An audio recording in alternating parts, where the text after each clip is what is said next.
Flapjack Pants here. Welcome back to another episode of the Let's Play series. We have a lot of work to get through in today's episode, so be sure to stay tuned. Now, if you remember a few episodes ago, we built this building right here, which is our mangrove tree farm.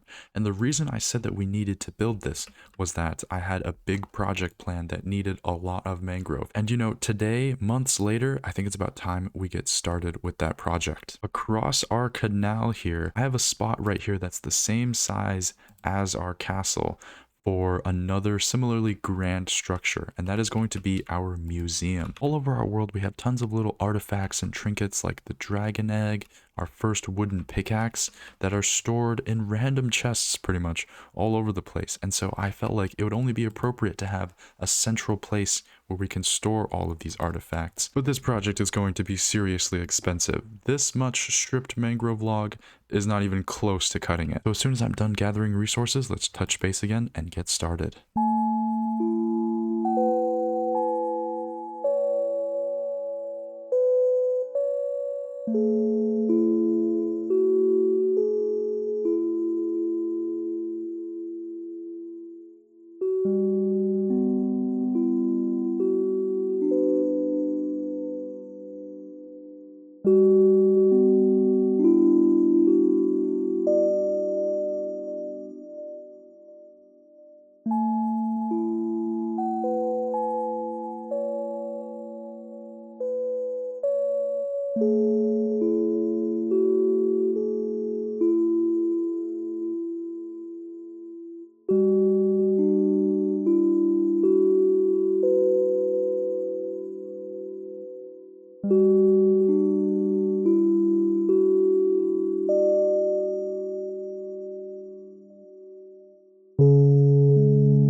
Alright guys, final delivery. Boom, boom. That should be all the items that we need to build this project. I think this is more than the Guardian farm, more than certainly the castle. These are also expensive materials like mangrove and tough. It's been a few days. I'm sick now. We haven't even put down the first block yet. Now, for the most eagle-eyed among you, you may have realized that the design for the mangrove farm has changed yet again. So if we pop into the machine right here, as you can see, I've kind of reintroduced the idea of like adding a pressure plate to lock the bone meal crafter, as you can see in the back right here, just so that, you know, we're not constantly being overfed bone meal, because I made some optimizations to the way I use the auto clicker so that I'm actually more bone meal efficient. So, you know, while this was like an upgrade on paper, it also meant that I had to overhaul my bone meal distribution. So as you can see, when we have like a full stack of bone meal here in our hotbar, we're not going to pick up any more. And any extra bone meal that's there is just going to queue up behind the trapdoor while we're using the bone meal that we already have. So that's pretty much a change that I made on that front. Without any further ado, we should get started on that frickin' museum.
Alright guys, as you can see here, I've finished the base layer of the museum here. And this is kind of based off of the castle. Seeing as they're directly across from each other, I kind of figured I would mirror some of the features. So the castle here has a base layer that's the exact same as the outer wall, but the museum here has a similar idea going, but it's also shorter as well. I think the museum as a whole is going to have to be shorter because of the inevitable height limit that we have with the blimp coming through here. There's no way we're going to be able to have like spires that go as high as the castle. With the base layer here itself, I kind of went much more simplistic here.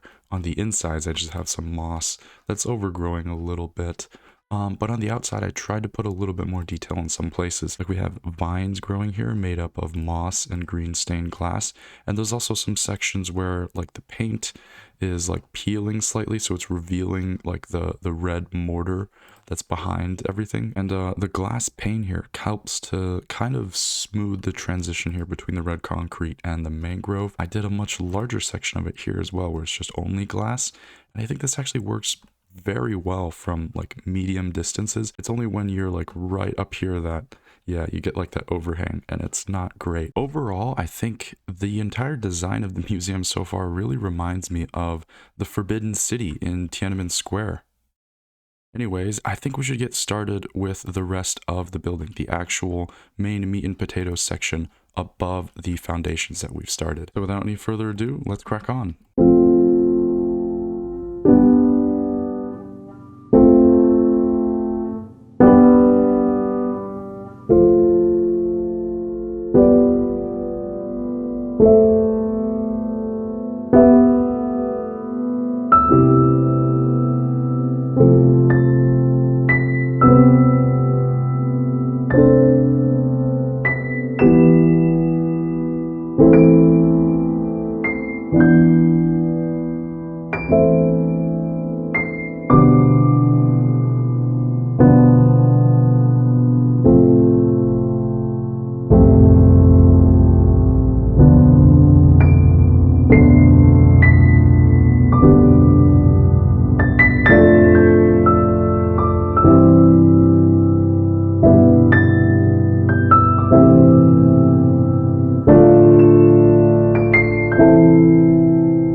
My condition has worsened and I sound completely doo-doo, but please bear with me. I have pretty much finished up most of the exterior. You'll see, of course, there's these large holes that are missing. Those are places where the roof is going to go, but because the roof is all one gradient, I figured I'd do it all at once. As you saw in the montage, I made heavy use of our ghast here to help us get around and place some of these harder to get blocks here in a lot of these floating sections. Again, these will be connected up by the roof itself. It's a pretty surreal space right now, just having these like loading areas right now over this gigantic empty interior. But okay, while we are on the ghast right now, you can kind of see the idea, the main shape that I have here. Now, of course, the door is right there, so unlike the castle, this view on the riverside, on the wharf, is actually going to be the front entrance. So I tried to mirror some of the ideas here from the castle. As I said earlier, there's this main triangular area. I went with this design right here. This was inspired by the town hall in Wrocław, Poland. Very fascinating building. I've always come back to that building for inspiration because it's such an interesting shape. When the roof is all going to come together here, you're going to see that a lot of these buildings actually have similar mirror versions here in the castle. So that's going to be pretty interesting. I think I have even more windows than in the castle. As you can see here, there's a lot of sections that I used lichen to kind of sneakily light up areas. So I'm not sure if shelves will block out mob spawning, but if we didn't have the lichen here, these blocks would all be like level 0. We're able to use these to prevent any potential spawns. I kind of mix them in with the mud and the jungle in these like dotted sections. I'm not super sure how good that looks because it looks very similar to tuff, especially on the mud. But this kind of design I took from the business school at my university. I think it's just such an interesting way to have a building. The red colors, like the dotted lines. This section right here, you can really see some of the parallels that I have with the castle, again with this like front triangular shape. That's another thing that's in our castle as well. Now the roof is going to have to cut it very close with our blimp. It's not going to be very realistic, you know. Realistically, the blimps would not fly that close to the ground. We kind of just had to make it work that way. I think it's going to turn out all right overall. Yeah, one last thing I want to talk about here. I have like this little overhang bridge area that I think is going to be really, really cool when this all comes together. You know, Etho really said it best. If you can add an overhang to a building, just do it. It's going to make it look so much cooler. This extra tower right here is kind of floating on nothing right now, but eventually when we get this area, when we get this entire side of New City all built up, it's really going to contextualize the museum much better than it is right now. All right, that's enough yapping. You guys really don't need to listen to my chopped, sick voice anymore. We'll meet up once the entire exterior is finished.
Alright guys, our museum exterior is fully complete, and from the old city here, I think this is going to be the new defining feature of our skyline. I'm feeling a lot better, but my voice has not necessarily improved, and also my mouse broke, so recording this video has probably been like the bottom 3 video recording experiences I've ever had. But when life gives you lemons, you build a museum. Now, unfortunately, the view that we just had from that direction could potentially be a little bit ruined in the future.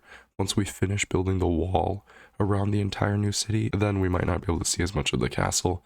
And also there's going to be buildings on this side of the street that go up probably a decent amount as well, but we'll cross that bridge when we get there. But yeah, let's just talk about the exterior of the museum as it is now. So the gradient I was talking about earlier goes from deep slate to polished tuff to pale moss to regular tuff, pretty much roughly all across the board. It works together super well. Now there's some pockets where I have like cobbled deep slate to really show more grime and weathering, like especially underneath these secondary buildings here and from the top. I think with all the detail that we've put into this building, it really produces a very like weathered effect, especially in conjunction with the crimson logs that I used to show weathering on the actual mangrove part of the exterior. I think these towers on the sides here really do the heavy lifting from this point of view, which I think is going to be the perspective that we see the museum the most from. Really gives off like evil layer vibes with this kind of shape overall. This general perspective was one I also thought about a lot while planning this build as well. In particular, the shadow actually that's created by the blimp. I think it makes this really interesting, ominous area that your eyes kind of gravitate towards because it's so much darker than the rest of the building. Now you can barely see it from here, but I use glow lichen here on some parts of the tuff. Just to make sure that the area doesn't get too dark and mobs don't start spawning. But also I think that makes that area more interesting so that it's dark but not too dark like the windows. I think without a doubt, guys, this is my new favorite build in our new city. But alright guys, before we get carried away here, this building actually is supposed to serve a purpose. This is supposed to be our museum, and yet the inside is still looking, well, like this. So I think without any further ado, let's build our interior.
Guys, it's finally done. I'm excited to show you guys this interior that we've come up with.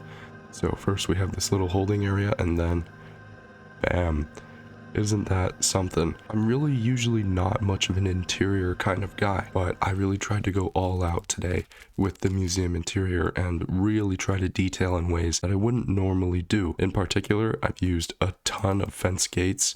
Like literally everywhere you could see like fence gates, and of course buttons galore.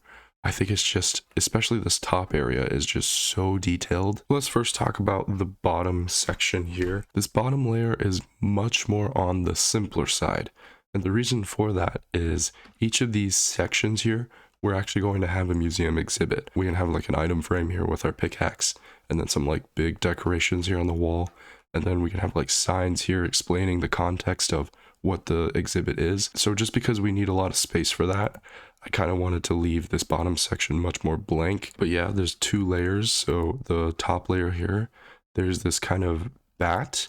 I think I want to have like a bat be the symbol of our new city, because if we just pop down under here, you know, we have a massive area where tons of bats spawn. So the city is constantly filled with like dozens of bats underneath the streets.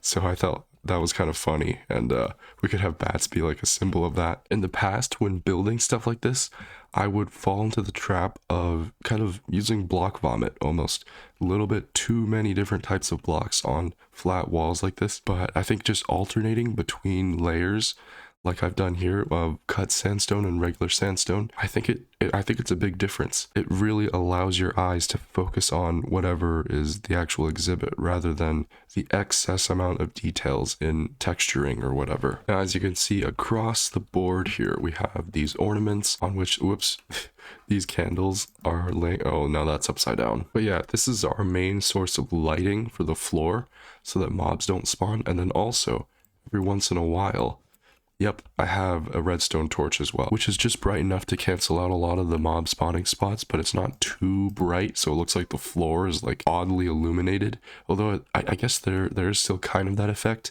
but it's much more subtle. So that's the bottom layer. Let's move up to the second layer here. I think this one's much more complicated overall. As you can see, I have these little statues here, these dried gas statues. For the statues themselves, I'm using glass panes here to manipulate the way the walls work so that it looks like, you know, this section is like actually the waist instead of being too thin with just like a regular wall. Certainly these are a much better statue than the dudes we have in the castle. There's a lot more types of blocks in the second layer, which I think works because we'll see this at a greater distance than the bottom layer. The bottom layer is all up close and personal, but this one is a little bit more distant, so we can do things like have dirt behind these pillars to help accentuate the fact that the wall is poking outwards. And of course these top sections are like Corinthian columns, and I think that really adds a level of grandness from the bottom. And then of course there's like even more arches at the top that lead to this top section that's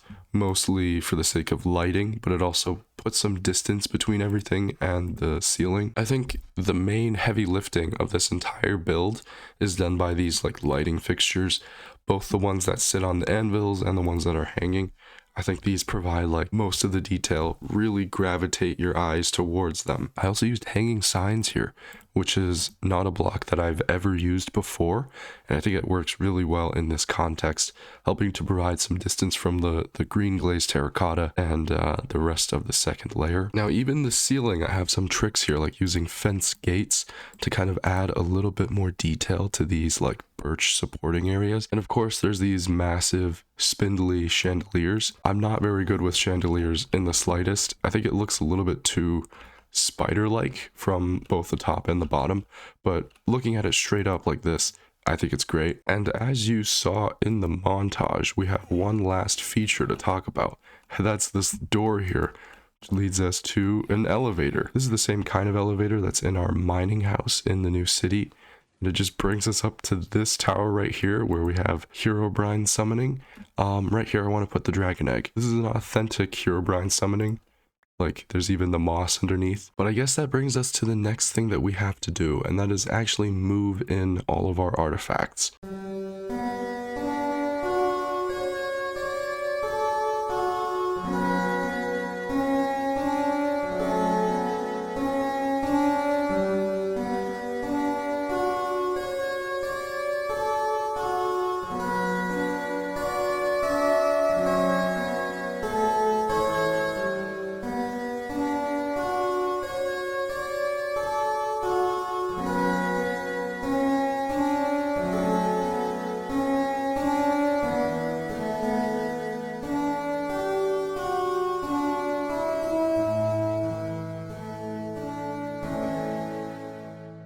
Alright guys, I put in all of the artifacts that we had at the old starter base, and I think if we see any more around the new city or anywhere else in our world, we'll move them here into the future. But let's just go through what we have so far. So I think first of all I want to start off with the world map.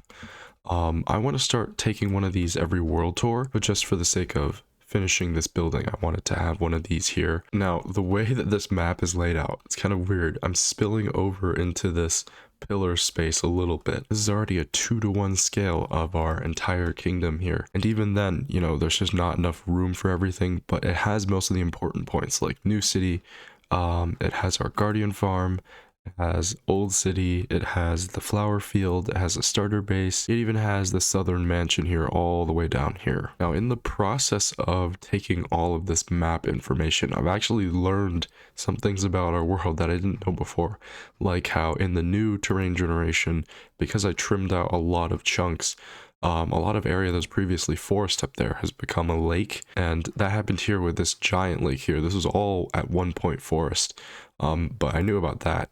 There was also meadows here that generated. It's all the same color, but this is meadows, and then it's like savanna down here. But yeah, you can see about half of the southern canal connections. Again, the world map goes like all the way down, but we just didn't have the room. There's a tunnel that goes through here, and then this river leads toward the mansion, and then there's a throughway here where I dug a canal right here. It's all, you can all see it now. And I think if we take a world map like this every single world tour, we can slowly see our world evolve. Like if we add a ton of farmland or build a new base even, then it's all going to show up here. But yeah, anyways, let's go on to the actual artifacts themselves.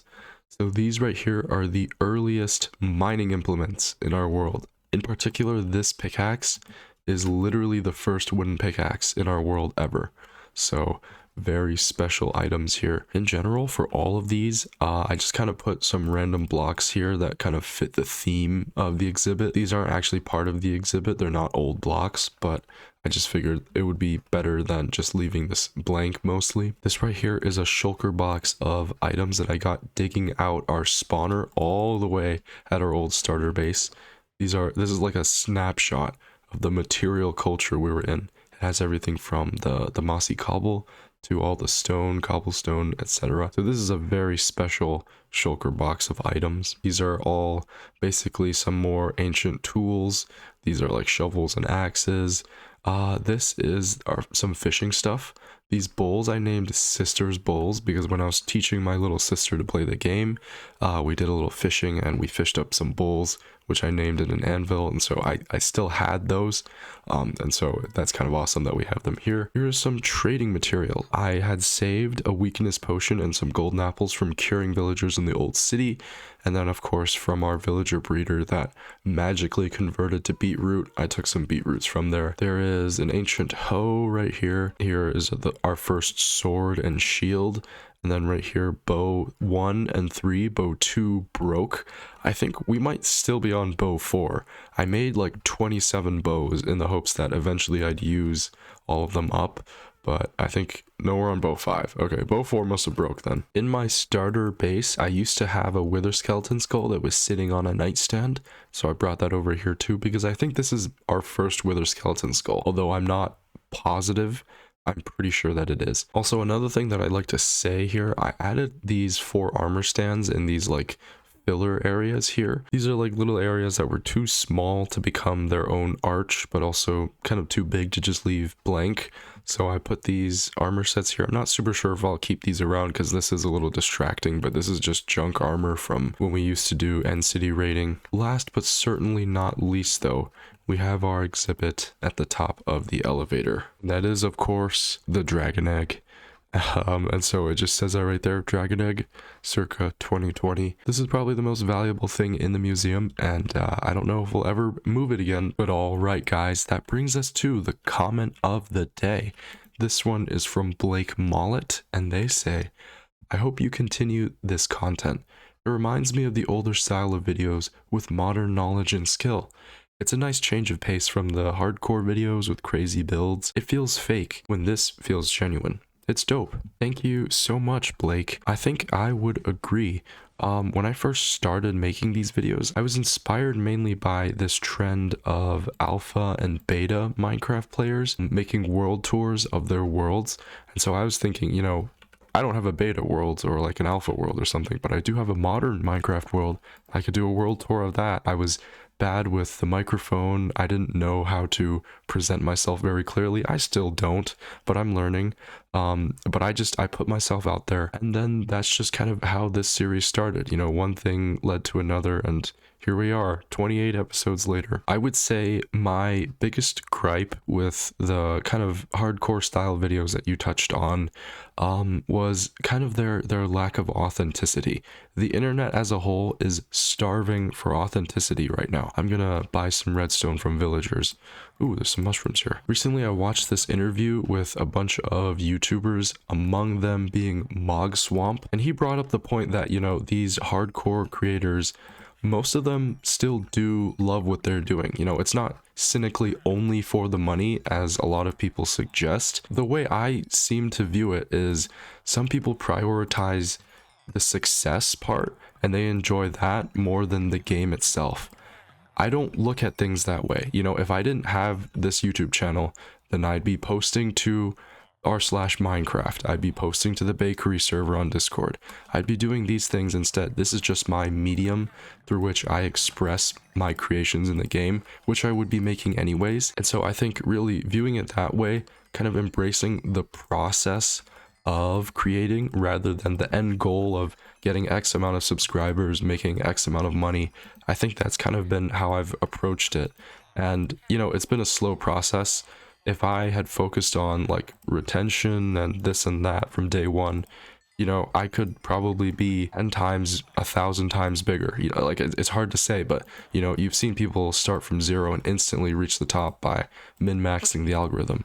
But that's just not what I've really wanted to do. But I think, you know, as I was saying earlier with authenticity, ironically, I think this is going to be kind of a winning strategy. There's a demand for the kind of content that's not focused so much on results and more on enjoying the process, enjoying the journey along the way. And I think I want to keep doing that. Obviously, my style is going to change and evolve as it's already done very dramatically in the past few episodes. You know, whether or not this trend is going to be a thing in 2 years or even 2 weeks, to be honest, the algorithm is changing constantly. It's hard to say, but honestly, I don't really care. You know, I love this game. I love the community. I love building. And so no matter what happens, I think I'm still going to be here. So with that all being said, I'm going to sign this book. Bam. I know I said this at the end of last episode, but thank you guys so much for an incredible month once again. You know, the channel's growing very quickly and many of you are new. So if you made it to the very end of this video, then you should consider subscribing as well. Originally, I was planning on recording a world tour. That was what was supposed to happen instead of this video, but just I got sick. My voice was crap. It's been crap for this video. Sorry about that. Thank you for putting up with that. But I could not get out that world tour. And so that's probably going to be the next video. I'll get that out as soon as I can. But yeah, without all being said, thank you guys so much for watching till the end. Be sure to like and subscribe. I've been Flapjack Pants. Goodbye.